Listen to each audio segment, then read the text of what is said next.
Brilliance Audio presents The Trouble with Caasi by Debbie Macomber, performed by Terry Clark Linden.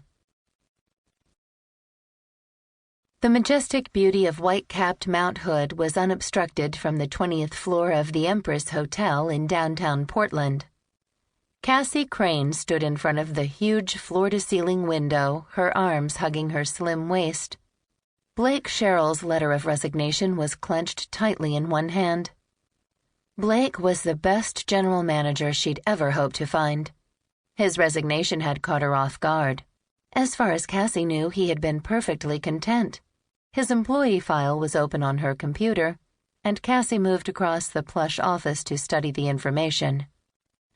His salary was generous, she noted, but Caasi believed in paying her employees what they were worth.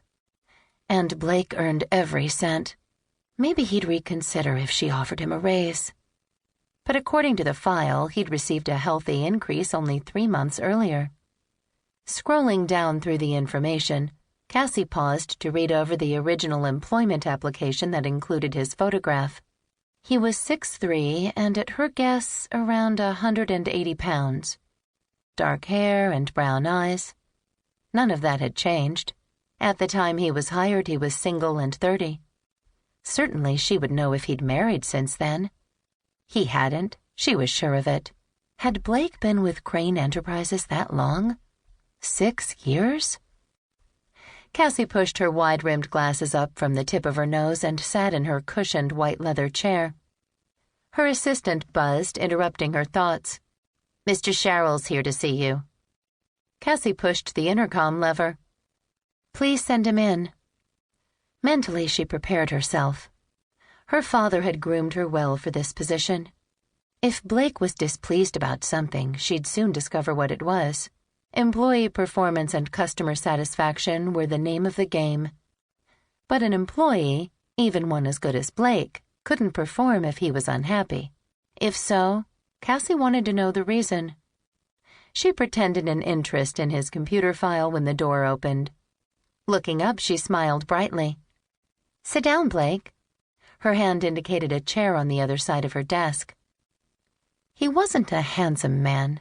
His features were rough and rugged, too craggy to be considered attractive. His chin projected stubbornly, and the shadow of his beard was heavy. Caasi didn't doubt that he had to shave twice a day. He wore a dark business suit and silk tie, and his hair was coal dark. Could he be Italian with a name like Sherrill? Funny how she'd never really noticed Blake, at least not the toughness in the lean, hard figure that stood in front of her. "If you don't mind, I'd rather stand." With feet braced slightly apart, he joined his hands. "Honestly," Caasi admonished with a soft smile, "you look like a recruit standing at attention." "Sometimes I feel that way." The words were hardly above a whisper. "Pardon?" Caasi looked up again. "Nothing." The small lines about his eyes and mouth creased in a mirthless smile. "You're right. I'll sit down." "How long have you been with us now, Blake?" 6 years, 6 months, and 5 days, he replied dryly. "You counted the days?" He shrugged. "Maybe I was hoping to gain your attention." Caasi gave him a troubled look. Clearly something was wrong. Not in the 5 years since she'd taken over the company had Blake behaved like this. "You have my attention now." She held up the resignation letter. "What's the problem?" He looked away. "There's no problem. The time has come to move on, that's all." "Is it the money?" "No." "Have you got another job offer?" That was the scenario that made the most sense. "Not yet." This wasn't going well, and she was fast losing her grip on the situation. "All right, Blake, tell me what's up." "Do you want a full report submitted? There's one due at the end of the month, as usual." "I don't mean that, and you know it." Angrily, she glared at him.